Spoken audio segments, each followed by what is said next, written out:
Good morning प्यारे विद्यार्थियों। राजस्थान विद्या मंदिर सीनियर सेकेंडरी स्कूल हासलपुर की ऑनलाइन क्लासेस में पुनः सभी विद्यार्थियों का स्वागत है।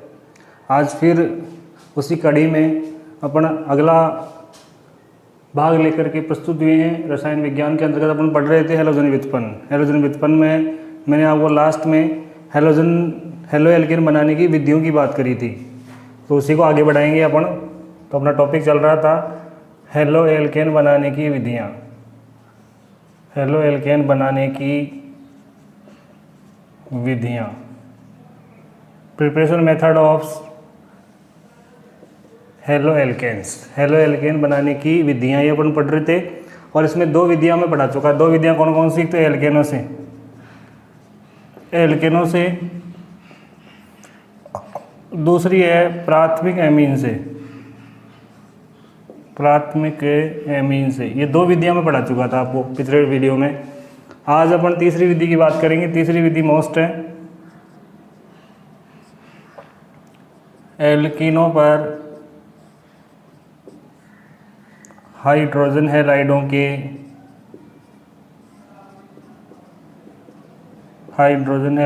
के योग से।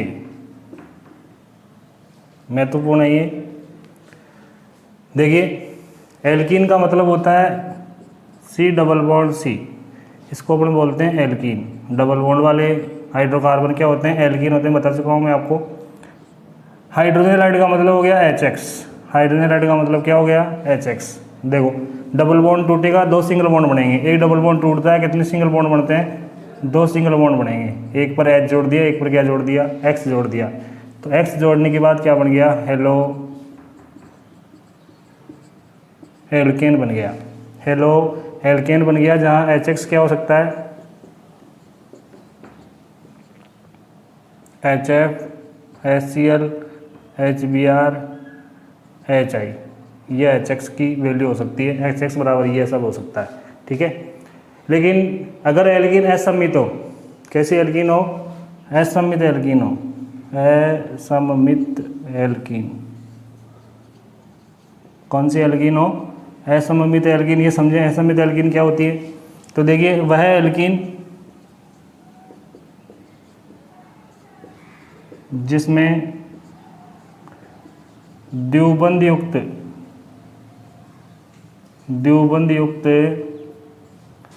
कार्बन परमाणु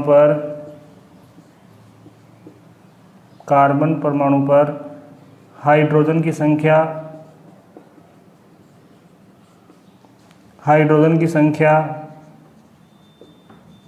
भिन्न भिन्न हो, उसे कौन सी एल्कीन कहते हैं? असममित एल्कीन कहते हैं। असममित एल्कीन कहते हैं। जैसे बोर्ड पे देखो, मैंने लिखा CH3 C double bond CH2 double bond CH2। Alkene है, इसमें डबल बॉन्ड वाले कार्बन पे देखो आप। डबल बॉन्ड वाले कार्बन पर यहाँ तो एक हाइड्रोजन है, यहाँ कितने हाइड्रोजन है? दो हाइड्रोजन, अलग अलग हाइड्रोजन है। तो किस प्रकार की एल्कीन हुई? असममित एल्कीन हुई, ठीक है। जैसे मैंने लिखा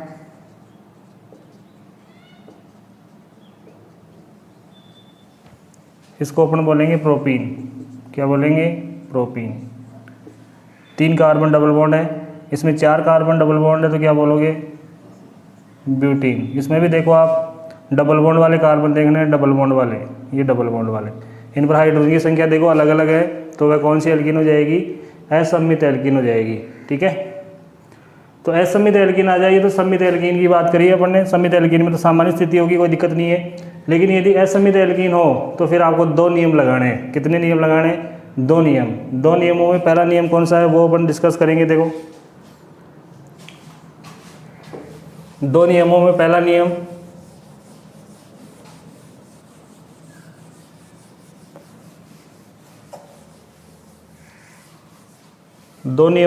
नियम कौन सा है वो देखो। सबसे पहले अपन बात करेंगे, इंपॉर्टेंट है, मार्कोनिकॉफ नियम। मार्कोनिकॉफ नियम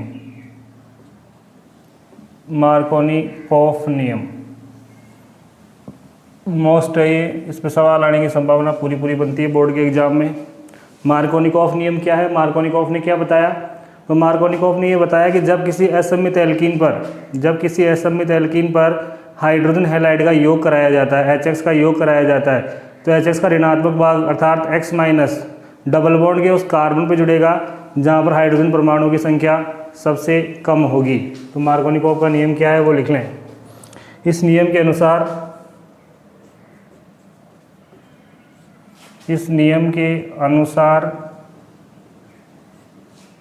जब किसी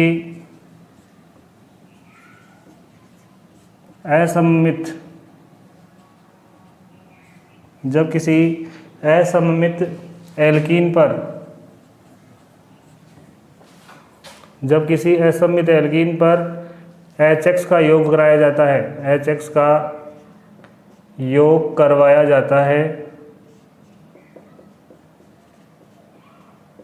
तो HX का कौन सा भाग? तो ऋणात्मक भाग। HX का ऋणात्मक भाग मतलब हो गया X माइनस।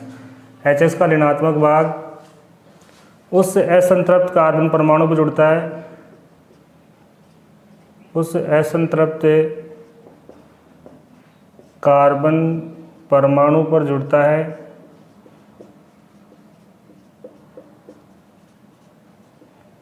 है जिस पर हाइड्रोजन परमाणुओं की संख्या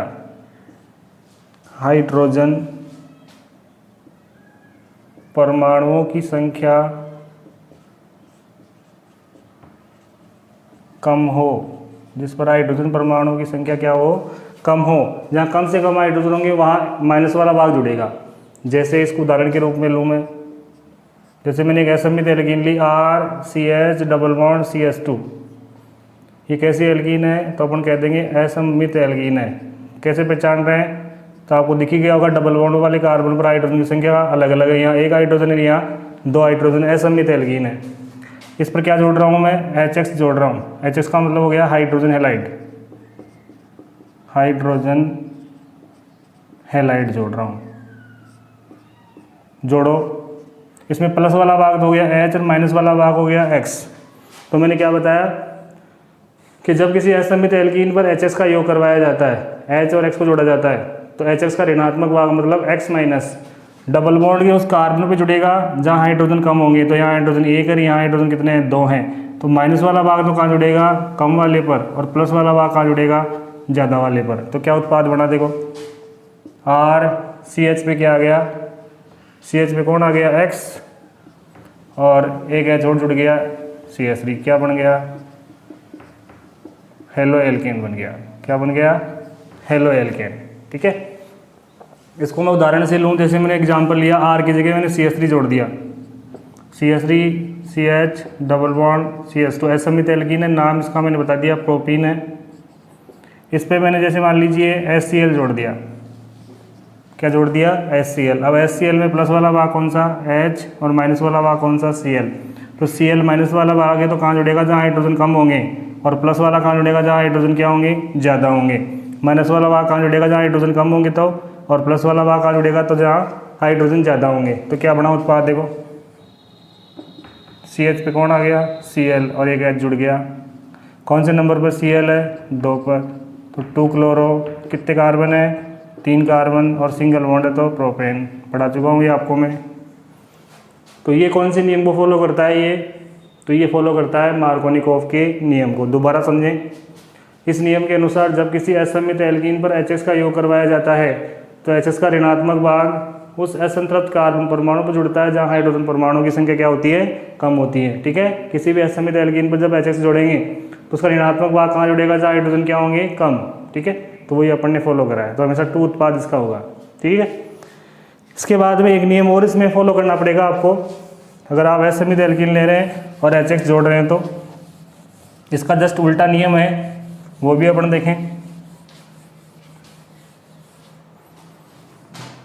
इसका उल्टा नियम नंबर 2, दोनों ये भी मोस्ट है, इसको बोलेंगे प्रति मार्कोनिकॉफ या एंटी मार्कोनिकॉफ।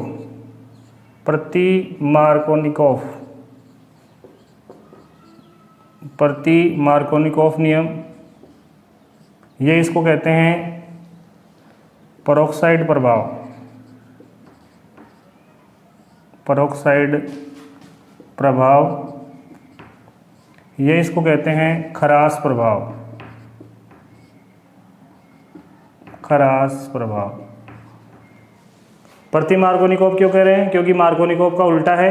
पेरोक्साइड प्रभाव क्यों कह रहे हैं? क्योंकि ये पेरोक्साइड की उपस्थिति में होता है। और खरास प्रभाव क्यों कह रहे हैं? क्योंकि इसने किस वैज्ञानिक दिया था इसको? खरास ने दिया था। सबसे पहले किसने समझाया था? खरास ने। ठीक है, अब ये नियम क्या कहता है वो भी अपन देखते हैं। इसको तो मैं मिटा देता हूँ।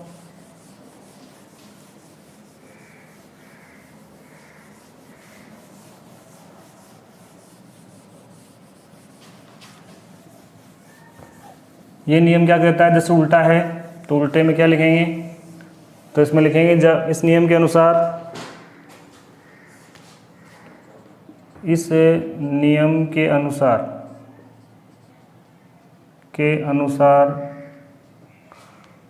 जब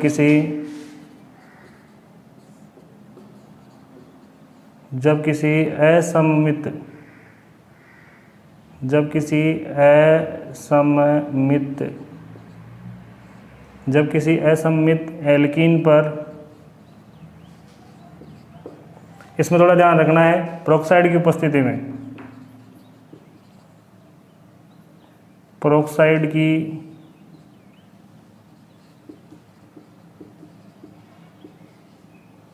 उपस्थिति में, वहाँ तो HX लिख रहे थे, यहाँ केवल क्या लिखेंगे? HX में HBr को लिखेंगे, केवल HBr दर्शाएगा।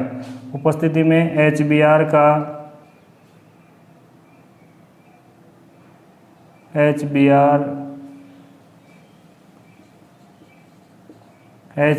का योग करवाया जाता है, HBr का योग करवाया जाता है।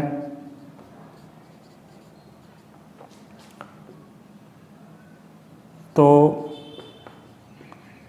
HBr का ऋणात्मक भाग, HBr का ऋणात्मक भाग मतलब Br माइनस, उससे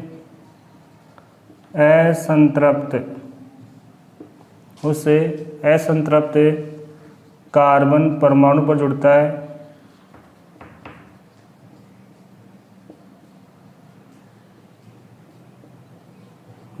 है, जिस पर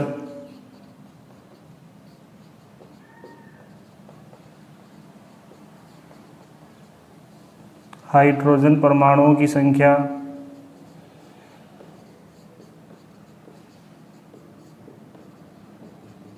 अधिक हो, हाइड्रोजन परमाणुओं की संख्या क्या हो? अधिक हो। जैसे इसका एग्जाम्पल देखो, मैंने असममित एल्कीन ली RCH डबल बॉन्ड CH2। असममित एल्कीन पे किसका योग करवा रहे हो? केवल HBr का योग होगा। प्रति मार्कोनिकोव नियम में केवल कौन से पे लागू होता है ये नियम? तो HBr पे लागू होता है। क्यों? क्योंकि HF का आकार छोटा होता है और HI का आकार बड़ा होता है, दोनों ही इसके साथ अभिक्रिया नहीं देते हैं। तो यहाँ पर पेरोक्साइड लेंगे,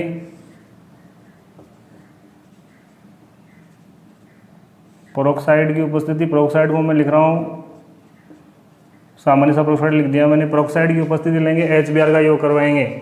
तो HBr में H प्लस का और Br माइनस का, तो इसमें उल्टा हो जाएगा। माइनस वाला कहाँ जुड़ेगा? जहाँ हाइड्रोजन ज़्यादा होंगे, और प्लस वाला कहाँ जुड़ेगा? जहाँ हाइड्रोजन क्या होंगे? कम होंगे। तो उत्पाद क्या बनेगा? देखो RCH2 और क्या हो जाएगा? Br, और क्या बन जाएगा? Halo alkane. कौन सी एल्केन लिया आपने? अनसिमेट्रिकल असममित एल्कीन। उदाहरणों में R की जगह मैंने जोड़ लिया CH3 CH2 मतलब प्रोपीन ले लिया, ज़्यादा उदाहरण यही आता है, प्रोपीन वाला ज़्यादा फेमस है। प्लस ले लिया HBr और प्लस ले लिया पेरोक्साइड ROR। पेरोक्साइड की उपस्थिति में कराया तो HBr में ये प्लस का और ये माइनस का, तो माइनस वाला ज़्यादा पर और प्लस वाला कम पर जुड़ेगा। तो क्या उत्पाद बना? तो अपने पास बन गया CH3 CH2 और हो गया बी आर कौन से कार्बन पर, पहले पर। बी आर का होता है पूर्व लगन ब्रोमो, कितने कार्बन की चेन है, 3 कार्बन की, तो क्या लिखेंगे, प्रोपेन। तो आंसर क्या आएगा, 1 ब्रोमो प्रोपेन। तो दोबारा समझें, प्रति मार्कोनिकोव का मतलब हुआ मार्कोनिकोव का उल्टा। मार्कोनिकोव ने तो क्या कहा था कि असंतृप्त कार्बन पर जहाँ जुड़ेगा हाइड्रोजन, जहाँ असंतृप्त कार्बन पर जहाँ हाइड्रोजन कम होगी वहाँ जुड़ेगा माइनस वाला भाग, लेकिन इसमें उल्टा होता है। इसमें माइनस वाला भाग कहाँ जुड़ेगा, जहाँ हाइड्रोजन क्या होंगे, ज़्यादा होंगे। ठीक है, तो जैसे मैंने उदाहरण के द्वारा बताया, फटाफट इसको नोट करो, दोनों नियम महत्वपूर्ण हैं।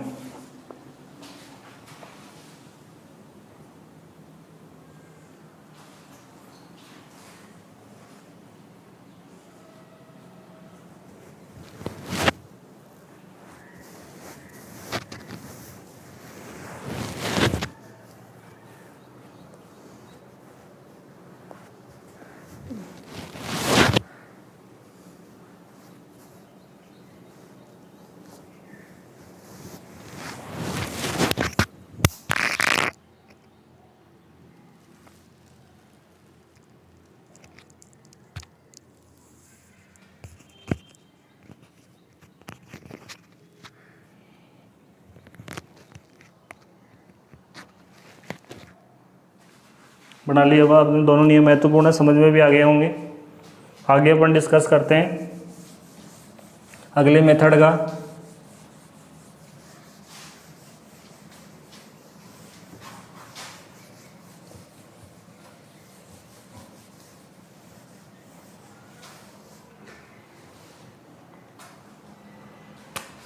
अगला है नंबर 4, हैलोजन विनिमय से। ये भी मोस्ट है, हैलोजन विनिमय से।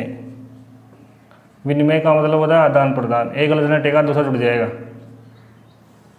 मोस्ट है। इसमें भी है, इसमें 2 अभिक्रियाएं पढ़ेंगे अपन। एक तो है फिकेलस्टाइन अभिक्रिया, कई बार बोर्ड के एग्जाम में पूछी जा चुकी है। फिकेलस्टाइन अभिक्रिया, फिकेलस्टाइन अभिक्रिया क्या है वो समझे। इसमें क्या करते हैं, या तो लेते हैं RCl या लेते हैं RBr, या तो लेंगे एल्किल क्लोराइड, क्या लेंगे, एल्किल क्लोराइड, या अपन लेते हैं एल्किल ब्रोमाइड, एल्किल ब्रोमाइड। दोनों में से कोई सा भी ले लेंगे।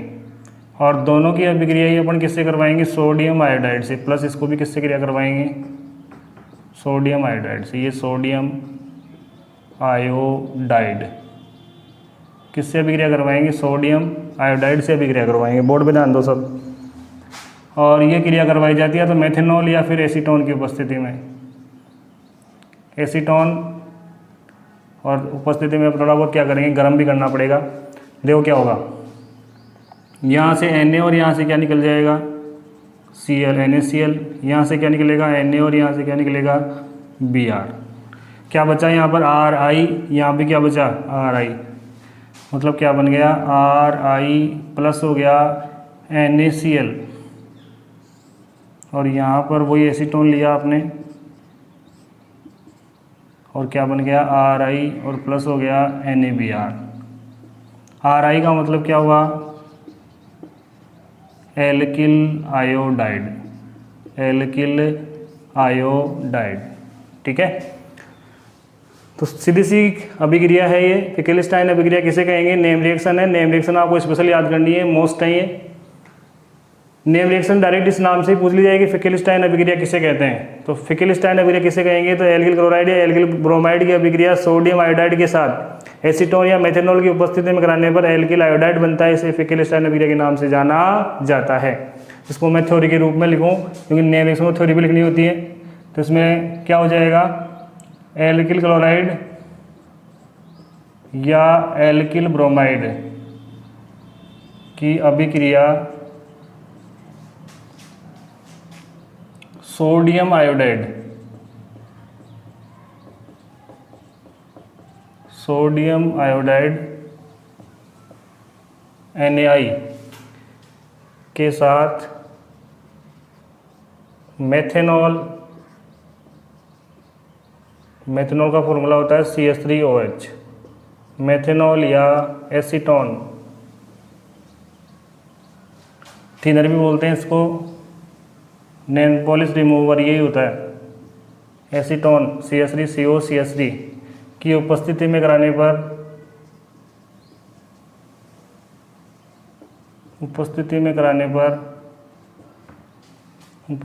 कराने पर एल्किल आयोडाइड बनता है। एल्किल आयोडाइड प्राप्त होता है।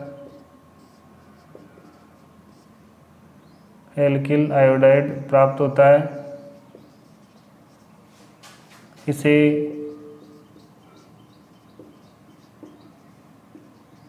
फिकेलस्टाइन अभिक्रिया कहते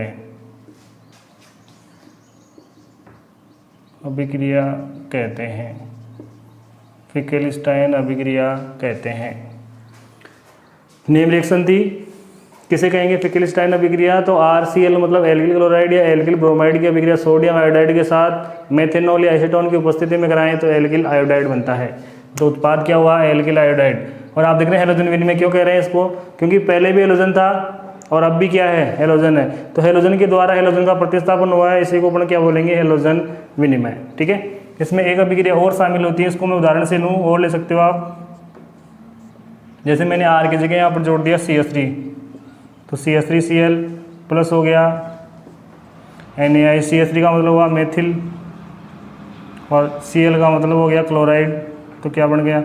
मेथिल क्लोराइड। वही एसीटोन की उपस्थिति में लेंगे, गर्म कर देंगे हल्का सा, तो ये यहाँ से निकल जाएगा NaCl, तो CH3I और प्लस हो गया NaCl। ये अवक्षेपित हो जाते हैं नीचे, अवक्षेपित हो जाते हैं, अलग हो जाते हैं ये मेथिल आयोडाइड, क्योंकि इनकी विलेयता सोडियम आयोडाइड में बहुत कम होती है, एसीटोन में कम होती है आयोडाइड। NaCl की और NaBr की विलेयता NaI की तुलना में एसीटोन में क्या होती है? कम होती है। ऐसे ही मैं यहाँ पर लेता हूँ C2H5 और मैंने प्लस ले लिया NaI, सेम कंडीशन लगाई, नाम हो जाएगा C2H5 का मतलब हो गया एथिल, और Br लिया है तो क्या हो जाएगा? ब्रोमाइड। अभिक्रिया कराई, NaBr निकल गया, यहाँ से क्या निकला था? NaCl, यहाँ से क्या निकलेगा? NaBr, क्या बचा? C2H5I प्लस NaBr, ये भी अवक्षेपित हो जाएगा, क्या बचेगा? Ethyl iodide, ethyl iodide. ठीक है, ये थी फिकेलस्टाइन अभिक्रिया नंबर 1। मैंने कॉमन भी बताया आपको और उदाहरण से भी बताया। इसमें R समूह जोड़ करके आप अभिक्रिया संपन्न करा सकते हैं। ठीक है, फटाफट से नोट कर लें।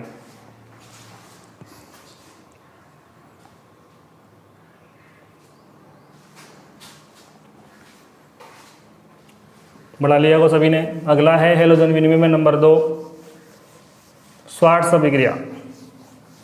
ये भी नेम रिएक्शन है, इसको भी आपको याद करना पड़ेगा, थ्योरी भी याद करनी पड़ेगी, इसमें थ्योरी भी पूछी जाती है इनकी। श्वार्ट्ज रिएक्शन, नेम रिएक्शन को अलग से आपको लिख लेना है पेज में और बार बार उनको दोहराना है, क्योंकि इनमें से सवाल सीधे पूछे जाते हैं। सेकंड है इसमें बी, श्वार्ट अभिक्रिया। श्वार्ट अभिक्रिया नंबर 2 कौन सी है? श्वार्ट में क्या है? इसमें क्या करते हैं? एल्किल आयोडाइड लेते हैं। क्या लेते हैं? Alkyl iodide. एल्किल आयोडाइड ले लिया और एल्किल आयोडाइड की अभिक्रिया कराई जाती है सिल्वर फ्लोराइड से। सिल्वर फ्लोराइड, सिल्वर फ्लोराइड से अभिक्रिया कराई जाती है। अभिक्रिया कराएंगे तो यहाँ से निकल जाएगा Ag और यहाँ से निकल जाएगा I। क्या बच गया?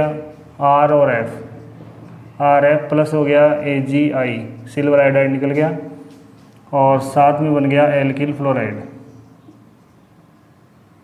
एल्किल फ्लोराइड, ठीक है। तो ये एल्किल फ्लोराइड, आयोडाइड किसमें बदल गया? फ्लोराइड में बदल गया, हेलोजन का विनिमय हुआ है। एग्जाम्पल लूँ इसका मैं, जैसे मैंने ले लिया CH3I, इसको बोलूँगा मेथिल आयोडाइड। आप कोई सा भी R समूह लेकर के इसको बना सकते हैं। मेथिल आयोडाइड, एथिल मेथिल लेकर के प्लस AgF अभिक्रिया कराई तो यहाँ से I और यहाँ से क्या निकल गया, Ag निकल गया, क्या बचा CH3F प्लस AgI। CH3F का मतलब हुआ मेथिल फ्लोराइड, मेथिल फ्लोराइड। ठीक है, इसको भी मैं थ्योरी के रूप में लिख देता हूँ।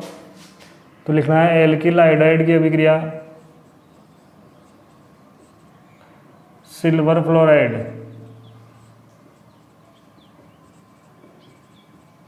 सिल्वर फ्लोराइड AgF से करवाने पर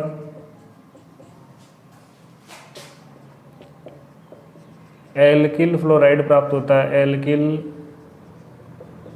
फ्लोराइड मतलब RF प्राप्त होता है। इसे कौन सी अभिक्रिया, स्वार्ट अभिक्रिया कहते हैं। इसे कौन सी अभिक्रिया कहते हैं, स्वार्ट अभिक्रिया कहते हैं।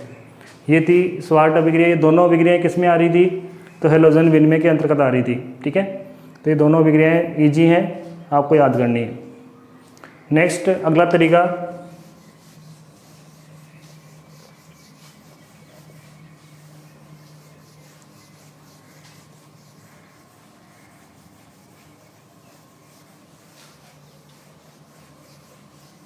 नेक्स्ट मेथड है, ये भी महत्वपूर्ण मेथड है। 5वां नंबर, बोरोडीन हुंसडिकर अभिक्रिया, या इसको एक नाम और देते हैं, इसको केवल हुंसडिकर अभिक्रिया ही कहा जाता है। हुंसडिकर अभिक्रिया ही कहा जाता है। दोनों का मतलब एक ही है, बोरोडीन हुंसडिकर को या हुंसडिकर को, एक ही बात है। देखो इसमें क्या बताया गया, इसमें यह बताया गया कि कार्बोक्सिलिक अम्लों का, मोनोकार्बोक्सिलिक अम्लों का सिल्वर लवण लेना है। मोनोकार्बोक्सिलिक अम्लों का कौन सा लवण, सिल्वर लवण लेना है। और उस सिल्वर लवण की अभिक्रिया करवानी है ब्रोमीन से। किससे करवानी है, ब्रोमीन Br2 से करानी है। उपस्थिति किसकी लेनी है, CCl4 की उपस्थिति लेनी है। तो देखो क्या होगा, यहाँ से ये CO2 निकल जाएगा, यहाँ से एक Ag और यहाँ से एक Br बाहर निकल जाएगा। क्या बचा, RBr प्लस हो गया, CO2 वायुमंडल में चली गई, प्लस हो गया AgBr, प्लस क्या हो गया AgBr, और AgBr क्या हो गया, अवक्षेपित हो गया। तो अपने को क्या प्राप्त हुआ,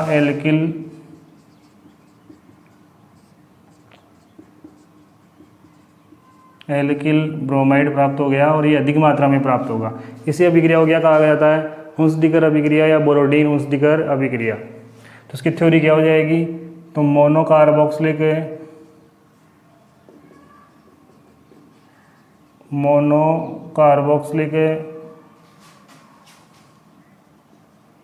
अम्लों के सिल्वर लवण मतलब हो जाएगा RCOOAg, सिल्वर लवण की अभिक्रिया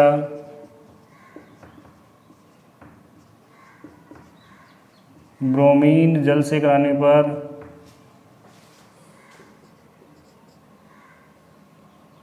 ब्रोमीन जल से CCl4 की उपस्थिति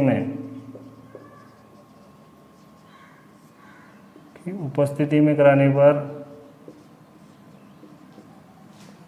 CCl4 की उपस्थिति में कराने पर एल्किल,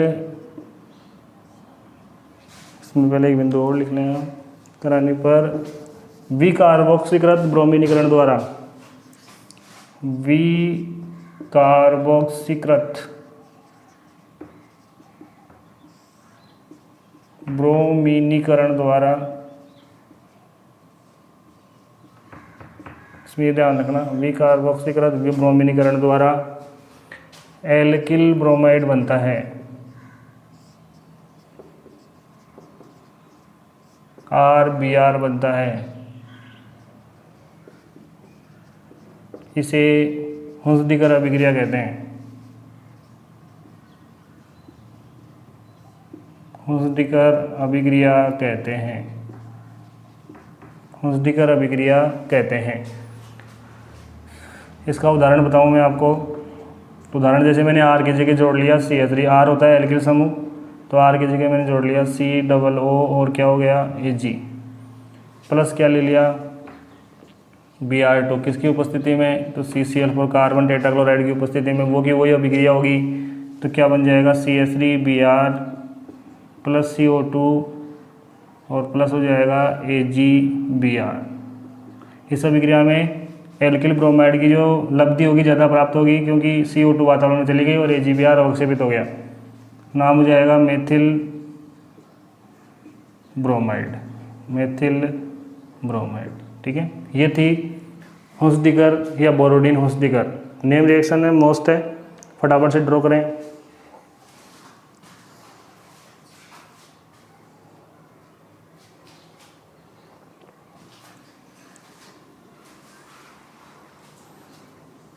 बन गया होगा ये भी सबसे।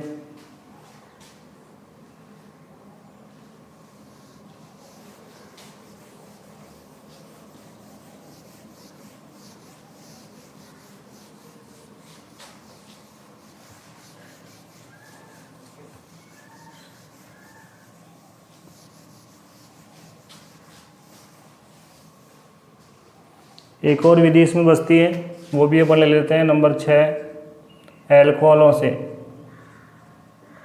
एल्कोहलों से कैसे हैलाइड बनाए जाते हैं, वो है एल्कोहलों से 3 प्रकार से अपन बनाएंगे यहाँ पर। नंबर 1, हैलोजन अम्लों की क्रिया से।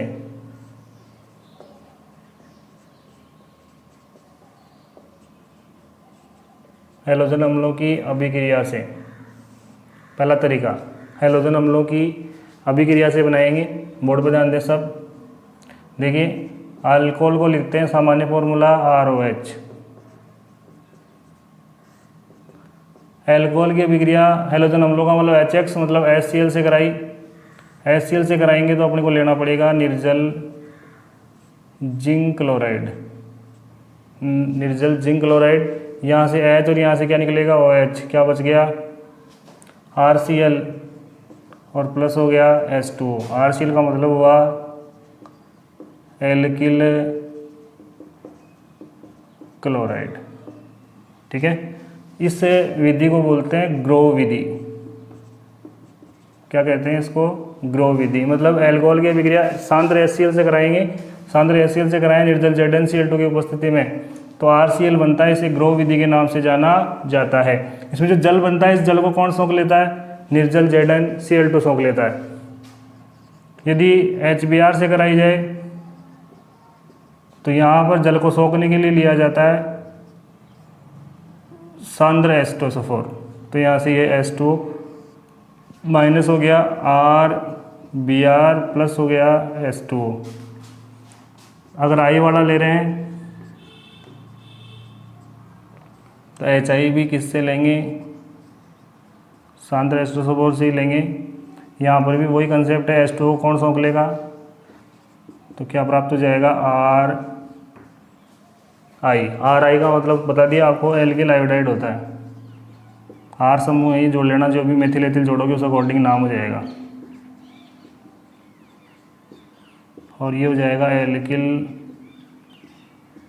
Bromide, alkyl bromide.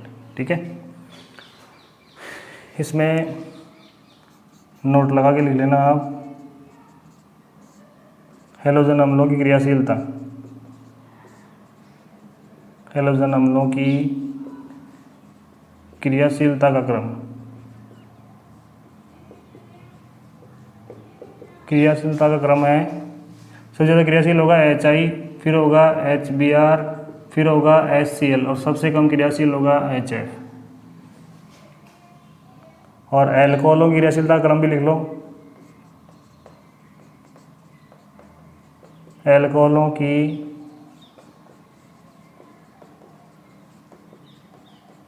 क्रियाशीलता का क्रम, सर्वाधिक क्रियाशील तृतीयक एल्कोहल 3 डिग्री, उसके बाद द्वितीयक अल्कोहल 2 डिग्री और सबसे कम होते हैं प्राथमिक अल्कोहल 1 डिग्री। ये क्रियाशीलता का क्रम था, याद रखें, कई बार पूछ लेते हैं हैलोजन अम्लों की क्रियाशीलता का क्रम और अल्कोहलों की क्रियाशीलता का घटता क्रम लिखा है, दोनों का ही घटता क्रम है ये, ठीक है। चलो ये पहला तरीका हुआ हैलोजन अम्लों की अभिक्रिया से कैसे बनाएंगे, तो वो अपन ने देखा। दूसरा तरीका देखें,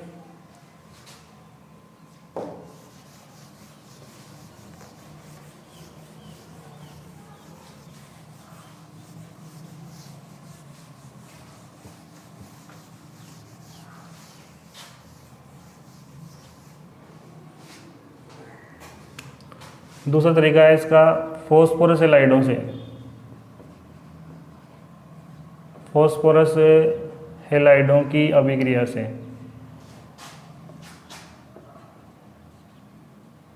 फॉस्फोरस हैलाइडों की अभिक्रिया से, ठीक है। इसमें अपन देखेंगे, जैसे मान लीजिए मैंने अल्कोहल लिया ROH और हैलाइड ले लिया मैंने PCl3। क्या लिया? PCl3 का मतलब हुआ फॉस्फोरस ट्राइक्लोराइड, फॉस्फोरस ट्राइक्लोराइड लिया और अभिक्रिया कराई। तो अभिक्रिया कराएंगे तो देखो कितने Cl है, 3 Cl, तो R भी कितने होने चाहिए, 3R, तो कितने से गुणा कर दूंगा मैं, 3R से गुणा कर दूंगा, तो क्या निकल जाएगा, 3RCl निकल जाएगा।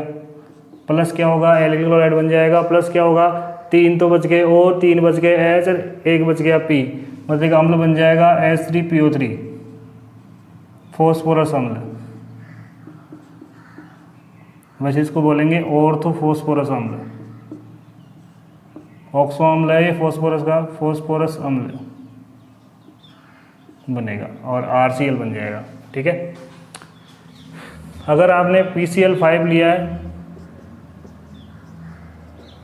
PCl5 मतलब फॉस्फोरस पेंटाक्लोराइड, फॉस्फोरस पेंटाक्लोराइड अगर अपन ने लिया है तो देखो क्या अभिक्रिया होगी, ध्यान से देखो। PCl5 की अभिक्रिया ऐसे कार्बनिक यौगिक से कराई जाए जिसमें ऑक्सीजन हो, तो हमेशा उसमें से POCl3 बाहर निकलता है। क्या बाहर निकलता है? POCl3, याद रखना, हमेशा लागू होगी ये बात। क्या कि जब PCl5 की अभिक्रिया ऐसे कार्बनिक यौगिक से करवाएं जिसमें कम से कम 1 ऑक्सीजन हो, ज़्यादा भी हो सकते हैं लेकिन कम से कम कितना, 1 ऑक्सीजन हो, उससे अभिक्रिया कराएं तो हमेशा बाहर क्या निकलता है, POCl3। अब 3 Cl निकाल दिए, 1 P निकाल दिया और O निकाल दिया, तो क्या बचा, R और Cl और H और Cl, तो बच गया RCl प्लस हो गया HCl। इसको बोलेंगे फॉस्फोरस ऑक्सीक्लोराइड, फॉस्फोरस ऑक्सीक्लोराइड, ये आपको याद रखना है, ये हर जगह लागू होगा POCl3 वाला कंसेप्ट, ठीक है। एल्किल क्लोराइड बन जाएगा। RCl का मतलब क्या हुआ, एल्किल क्लोराइड, क्या बन जाएगा, एल्किल क्लोराइड। यहाँ R की जगह आप एल्किल समूह है मेथिल एथिल जोड़ करके नया हैलाइड प्राप्त कर सकते हैं, ठीक है। अगर आपको इस अभिक्रिया में किसका क्या बनाना है, RBr या RCl बनाना है, इस अभिक्रिया द्वारा RBr तथा RI बनाने के लिए PBr3 तथा PI3 का प्रयोग किया जाता है, जिन्हें अभिक्रिया फ्लास्क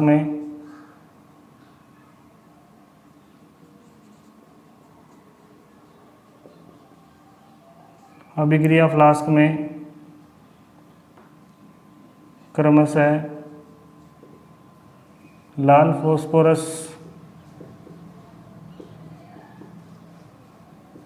फॉस्फोरस तथा Br2 व I2 की अभिक्रिया से बनाया जाता है,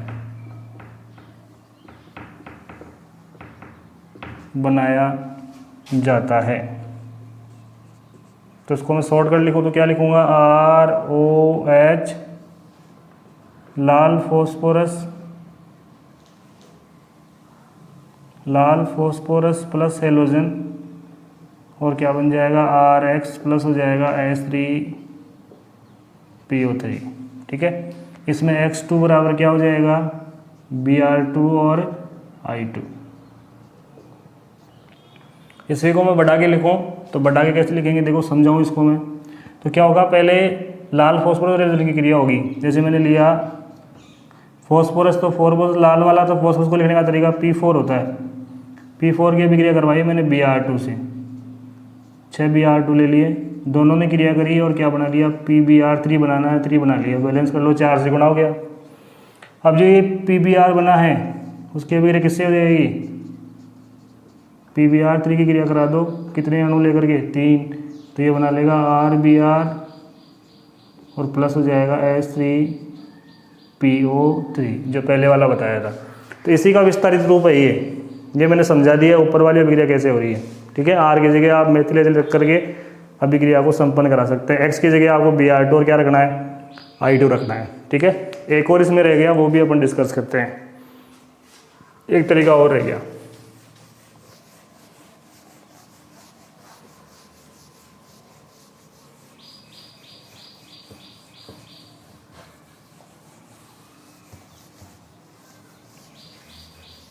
मोस्ट है ये तीसरे वाला C, थायोनिल क्लोराइड की अभिक्रिया से, थायोनिल क्लोराइड फॉर्मूला होता है SOCl2। थायोनिल क्लोराइड की अभिक्रिया से इसी को एक नाम देते हैं डार्जेन अभिक्रिया, याद रखना है, डार्जेन अभिक्रिया मोस्ट है, याद रखना है। डार्जेन अभिक्रिया क्या है समझें। इसमें क्या करते हैं, एल्किल मतलब एल्कोहल की अभिक्रिया करवाते हैं, किससे, थायोनिल क्लोराइड से, किसकी उपस्थिति में, तो पिरिडीन की उपस्थिति में। पिरिडीन का फॉर्मूला C5H5N। पिरिडीन की उपस्थिति में किससे क्रिया करवाई, थायोनिल क्लोराइड से क्रिया करवाई। तो देखो क्या अभिक्रिया हुई, यहाँ से और यहाँ से क्या निकल गया, SO निकल गया, SO2 निकल गया, यहाँ से H और यहाँ से क्या निकल जाएगा Cl निकल जाएगा, क्या बचा RCl प्लस हो गया SO2 और प्लस हो गया HCl। यही तो अभिक्रिया हुई। इसी अभिक्रिया को क्या नाम दिया जाएगा, डार्जेन अभिक्रिया। इसको एग्जाम्पल के रूप में लूँ मैं तो देखो CH3 और क्या हो गया OH, मतलब हो गया मेथेनॉल, प्लस करवाया SOCl2 किसकी उपस्थिति में, पिरिडीन की उपस्थिति में। तो क्या अभिक्रिया हुई, CH3Cl प्लस SO2 और प्लस हो गया HCl। CH3Cl का मतलब क्या हुआ, मेथिल क्लोराइड, मेथिल क्लोराइड बन गया। ठीक है, इसी अभिक्रिया को बोलते हैं डार्जेन अभिक्रिया। ठीक है, इसमें देखो इस अभिक्रिया द्वारा मतलब अल्कोहल से RCl बनाने की कौन सी विधि है, ये सर्वोत्तम विधि है। RCl बनाने की सर्वोत्तम विधि है। क्यों है, क्योंकि समझें, इसमें एक तो SO2 बनी है, गैस होती है जो निकल गई, और HCl गैस बनती है, इसको कौन सोख लेता है, पिरिडीन सोख लेता है। तो क्या बचा, केवल क्या बचा, RCl बचा, अधिक मात्रा में और शुद्ध रूप में प्राप्त होगा, क्योंकि इस अभिक्रिया में RCl के साथ 2 गैसीय उत्पाद SO2 तथा HCl प्राप्त होते हैं, जिनमें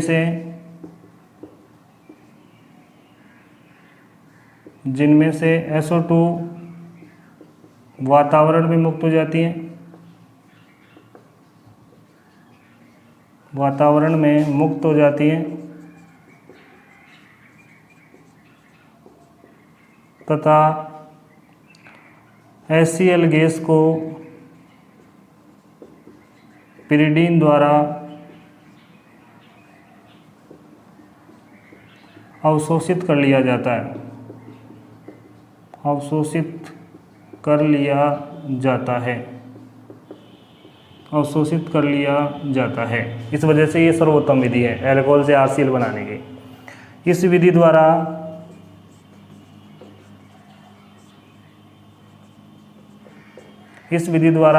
RBr तथा RI का निर्माण नहीं किया जा सकता, नहीं किया जा सकता, क्योंकि SOBr2 थायोनिल ब्रोमाइड अस्थायी होता है, अस्थायी है, तथा SOI2 थायोनिल आयोडाइड अज्ञात है, पता ही नहीं इसका, भी बना ही नहीं, अज्ञात है। इस वजह से RCl और RBr और RI इस विधि द्वारा नहीं बना सकता। केवल क्या बनाया जा सकता है? RCl बनाया जा सकता है। इस विधि का विशेष नाम क्या है? डार्जेन विधि है। ठीक है, डार्जेन अभिक्रिया है। तो डार्जेन अभिक्रिया क्या है? तो एल्कोहल की अभिक्रिया थायनिल क्लोराइड के साथ पिरिडीन की उपस्थिति में कराने पर RCl बनता है। RCl का मतलब होता है एल्किल क्लोराइड बनता है, एल्किल क्लोराइड बनता है, एल्किल क्लोराइड बनता है। ठीक है, तो आप याद रखें।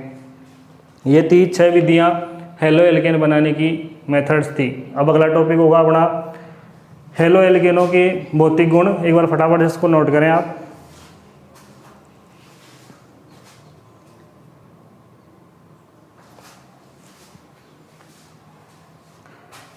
बाकी का शेष अगला टॉपिक अपन नेक्स्ट वीडियो में डिस्कस करेंगे। Thank you.